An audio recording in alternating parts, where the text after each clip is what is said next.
भारत गौरव आचार्य श्री पुलक सागर जी गुरुदेव के प्रवचन और लेटेस्ट धार्मिक भजन व कार्यक्रम निशुल्क देखने व सुनने के लिए हमारे YouTube चैनल जीन शरणम मीडिया को आज ही सब्सक्राइब करें और सबसे पहले देखने के लिए बेल आइकन पर क्लिक जरूर करें। प्रशंसक हूँ, मैं तुमसे प्रभावित हूँ। क्या चाहती हो? यही चाहती हूँ कि मैं अपनी कोख से तुम्हारे जैसे बेटे को जन्म दूं। यही मेरा अभिप्राय है। केवल मैं एक मां बनना चाहती हूं तुम्हारे बच्चे की, तुम्हारी कोख में, अपनी कोख से तुम्हारे जैसा बेटे को जन्म दे। शिवा ने कहा कि तुम क्या कह रही हो? मेरे माध्यम से तुम्हारी कोख में औलाद मेरे जैसी हो? मां जरा ये तो बता, कोई जरूरी थोड़ी है कि महापुरुषों के घर में महापुरुष ही जन्म लेते हों। कोई जरूरी नहीं है कि निकृष्ट घर में महापुरुषों का जन्म ना होता हो। एक बात याद कर, तुझे मेरे जैसा पुत्र चाहिए? हाँ शिवा, मुझे तुम्हारे जैसा पुत्र चाहिए। तो इसके लिए इतना इंतजार क्यों करना? बड़ी आनंदित हुई, प्रसन्न हो गई कि शिवा तैयार। शिवाजी ने कहा कि ठहरो, इतनी देर इंतजार क्यों करना? 9 महीने तू गर्भ में पालेगी, बड़ा करेगी, जन्म देगी, पुत्र की जगह पुत्री हो गई तो भी बोली चलेगा, पुत्री भी चलेगी, लेकिन वीर होना चाहिए, वीरांगना होना चाहिए। शिवा ने कहा इतना इंतजार मत कर। और शिवाजी उठे अपनी सैया से और उसने कहा कि तेरा एक ही सपन है ना कि मेरे जैसे पुत्र की मां बनना? तो शिवा ने उसके चरण पकड़े, बोले आज से तू मेरी मां और मैं तेरा पुत्र हूं। इसके लिए इतना लंबा कुछ करने की कोई जरूरत नहीं। आज से तू मुझे अपना पुत्र मान और मैं तुझे अपनी मां का दर्जा दिया करता हूं। मांगेला सोचना। सुखदेव जी महाराज, कथा आती है भागवत में, श्रीमद्, चले जा रहे थे रास्ते से और जैसे ही रास्ते से गुजरे तो सुखदेव जी महाराज और उनके गुरु आगे आगे निकले। तालाब में, सरोवर में महिलाएं स्नान कर रही थी और जैसे ही 80 साल के गुरु निकले, महिलाओं ने अपने वस्त्र उठाए, तैर कर आई घाट पर, वस्त्र अपने तन को ढक लिया वस्त्रों से। गुरु निकल गए। पीछे पीछे 22 साल के यौवन को धारण किए सुखदेव जी महाराज निकले सुखदेव। महिलाएं स्नान करती रहीं। उन्होंने ना वस्त्र उठाए, ना उन्हें शर्म आई, ना उन्हें लाज आई। पूछा गया कि 80 साल के बूढ़े गुजरे तो तुमने वस्त्रों से शरीर को ढक लिया, और सुखदेव महाराज गुजरे 20 साल 22 साल का जवान, तो तुमने वस्त्र नहीं ढके।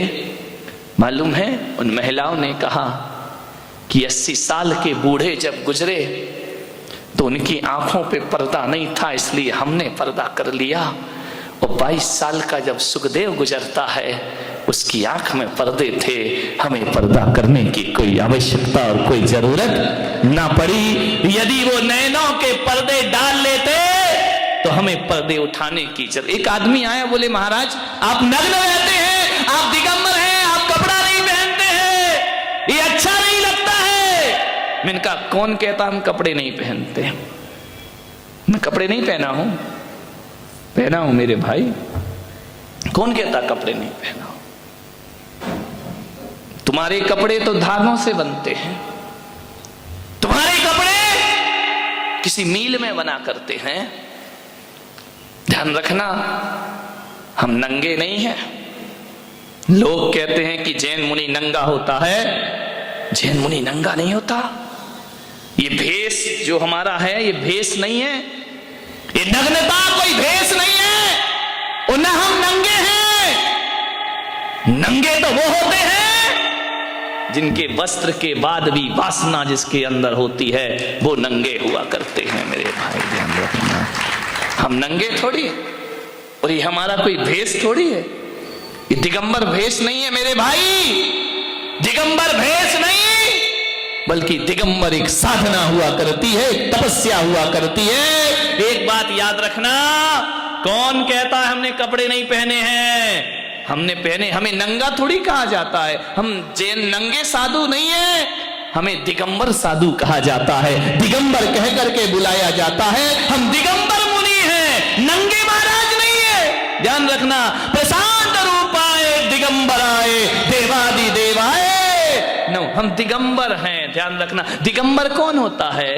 जिसने दिशाओं के अंबर पहन रखे हों, वो दिगंबर हुआ करता है। और नंगा कौन होता है?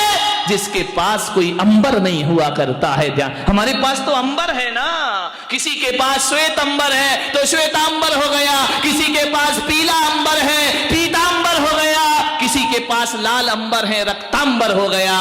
और दिगंबरों के पास दिशाओं के अंबर है, इसलिए वो दिगंबर हैं जिनमें नंगपन हुआ करता है।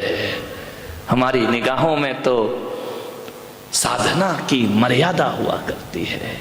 एक बात याद रखना, जो कपड़े कमरे में बंद होके उतारे जाते हैं वो वासना होती है, और जो कपड़े भरी समाज में उतारे जाते हैं वो साधना हुआ करती है। ये साधना है मानने में।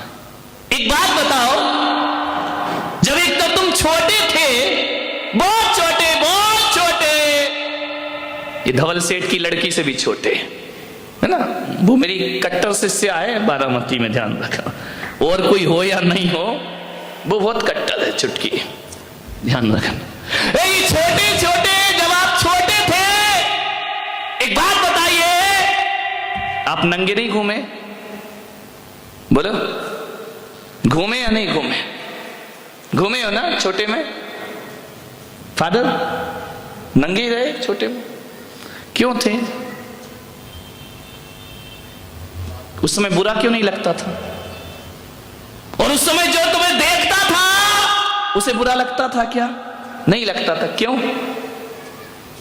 क्यों नहीं लगता था? क्यों हर कोई मां बहन उसे गोद में उठा लिया करती थी?